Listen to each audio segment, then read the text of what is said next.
football fans, and welcome to RapidDraft.com's Fantasy Lunch. I'm your host, Pat Hegewald, alongside of the sports blonde, Caitlin Morale, back from international travel. Glad to be back. How does it feel to be back on American soil? Well, let's see, it's 3 o'clock in the afternoon here. A little bit of a late lunch today, and my body still feels like it's 10 o'clock at night. So, now, where exactly were you?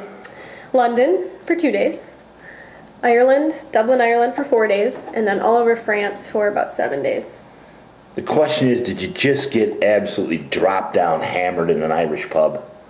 Not dropped down hammered, but I was feeling really good.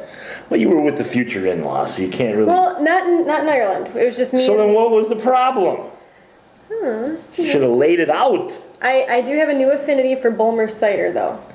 What is that? Oh, it's good stuff. You heard of Strongbow, right? Yes. It's like Strongbow, but not quite as tangy. A little more mild. Tastes a little more like alcohol. And it was good stuff. They made a pear version and an apple version. So did you? And the bottles are about that big. Did you find Europe to your liking? I loved it. It's one of those life-changing experiences because first of all, they hate Americans. But one thing I did... Even tall, really pretty blonde Americans? Some drunken Irishman told me, oh, you know, we hate Americans over here. That's the worst Irish accent ever. Worst Irish accent ever, but we hate Americans. Really? But they do like Barack Obama. Really? Love him over there. They like that he's from this Irish man who was quite blitzed. I'm sure he was not feeling well the next day. Said that Barack Obama is trying to make it right with the rest of the worworld. So we got that going for us. We got that going for us. And for those of you who don't know, Caitlin and I will be getting married soon, as you like to see. She has a big rock on her finger, and of course we here at World Fantasy Games make so much money that size of rock is no option.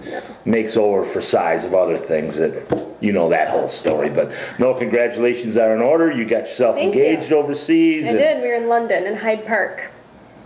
Okay, give us the Reader's Digest condensed version of how he did. You know, it was very condensed because my boyfriend's very to the point, or my fiance very to the point. Romance to an extent, but he's just, you know, bam, bam, bam. And it was basically got down on one knee, said, will you marry me? Did you have to give it any thought? No. No thought at all? No thought at all. Didn't think about the big fat guy back in Wisconsin who might have his heart broken because of this? Sorry. Well, my wife doesn't didn't break her heart. I don't think your wife would appreciate it. But our young producer, Duncan, over here, he sent me a message via Facebook while I was gone and said that I broke the hearts of many men in Wisconsin. Yeah, I believe Duncan was a little tough to deal with for a couple of days. He was kind of salty, and we weren't quite sure why. We thought maybe somebody had taken his granimals away from him or something, but maybe it was because now he came to the realization of what we all already knew, and that was Caitlin's a happily soon-to-be married woman, and that's a great thing. Well, since I'm back, you have to catch me up on sports here, because honestly, all I've been watching for the past 2 weeks is cricket and football. Watched a little Ireland-Bulgaria soccer match. Went past the new stadium that's being built in Dublin. I believe it's about 50,000 capacity. For soccer? For soccer. For football? For football. Bigger than Miller Park. You know, there hasn't been a lot, but there's been the usual. I mean, there's been stuff to chew on, of course. Brett Favre. I got home just in time for that. That whole nonsense. Donte Stallworth going to do 30 days in the hole and a bunch of probation for manslaughter while intoxicated, which if it was you or me, they would take us and throw the key away after taking our houses and our cars and our firstborn children. But because we don't have the money to give to somebody's charity or to give to somebody's family, we have to work in the real man's world, whereas Donte Stallworth, and hey, I'm not here to throw stones because I've probably been in a situation where I didn't belong driving, and knock on wood, nothing has ever gone wrong. But I mean, I just think that everybody watching this particular show would say, how are you going to get off the 30 days? Now, between that, Brandon Marshall wanting out of Denver and Kyle Orton at quarterback, this is one thing we were talking about in Paris, actually, with my future in-laws, because they're season ticket holders for the Broncos. What do you think that's going to do for Denver and their players in Rapid Draft? Well, I mean, I think it's good that Denver came out and said, hey, Orton's our guy. I mean, I think that helps him.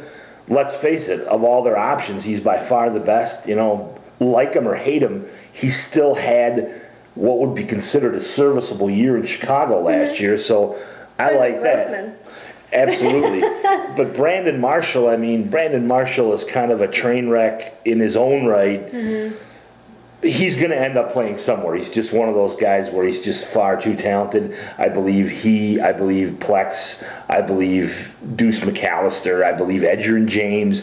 They're all going to play somewhere. They're all NFL pros. And wait till we get into August. And if Brandon Marshall is decided his time has come in Denver, well, then Denver's going to do what they got to do to move him and get what they can. They've already pulled the trigger on Cutler, which the Bears think is a win for them. Denver think is a win for them. Brandon Marshall may be the same thing. It may be, hey, you know, you got to go, dude. Now, you brought up Plaxico. I heard his trial got postponed until the end of the NFL season.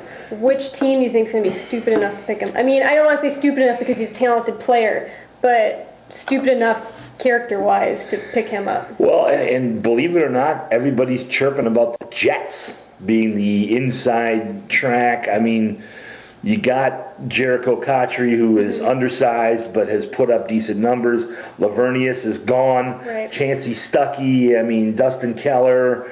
You got a new quarterback in Sanchez. Well, Sanchez is making some press too. He's going to be in GQ. I think I saw he did a spread with the Estee Lauder model Hillary Rhoda. Nice. And that was a big to-do in the gossip mags on the airplane ride home. Was there good gossip mags on the airplane ride home? There was. A lot of John and Kate +8. Or John and Kate +2 for the record, because for the has record, one, anybody who has that woman's hairstyle should be shot. I saw one in Versailles. We were in Versailles in Paris, and some lady came up the stairs, and I looked at my boyfriend, and I said, "It's the Kate Gosselin hairdo." Did you say, hey, internationally, that's still an ugly look? That's still a don't. It's still an ugly look. I'm going to come up here next time, and I'm going to have my hair, the power look. Now, you know what hairdo always amazes me? Is the football players with the dreads that hang onto their helmets, because I'm always waiting for someone just to, not even like purposely grab one, but just to get a hold of it, and all of a sudden you have just a handful of dreads. Just to hog tie them. Right. And, see, now you threw me all off with the Kate hairdo. Sorry. They watch it at my house so much, it's ridiculous. Before we move on, I wanted to ask you, have you seen 4th and Long? No. 4th and Long is Michael Irvin. Oh, acting all bad. The reality show and fill a spot with the Cowboys. The winner gets a slot on the Cowboys. So he's basically going to sit on the bench all year. It is excellent reality TV. Really? Excellent. I gotta watch Michael Irvin, doing like Michael Irvin does. So between my Joe Buck Live that I didn't watch last night because I was asleep, I'm going to have to DVR 4th and Long now. 4th and Long watch them together. Excellent. Brett Favre dropped an F-bomb on Joe Buck Live last night, and it kind of made me respect him again. I have not seen, I've heard a few of the outtakes, and I mean, he's going about it like he should go about it. He's going about it like Brett Favre. Back on the high road. Well, I don't know, right? I'm thinking about it, but I don't know. And I had surgery, but at this time, and just get to the point. Tell us the real reason. I hate Ted Thompson. I'm pissed at the Green Bay Packers, and I want to get back at them. Just be straightforward. And the thing that he has to worry about the most is I have friends in the Minnesota media, and the Minnesota media is absolutely ferocious.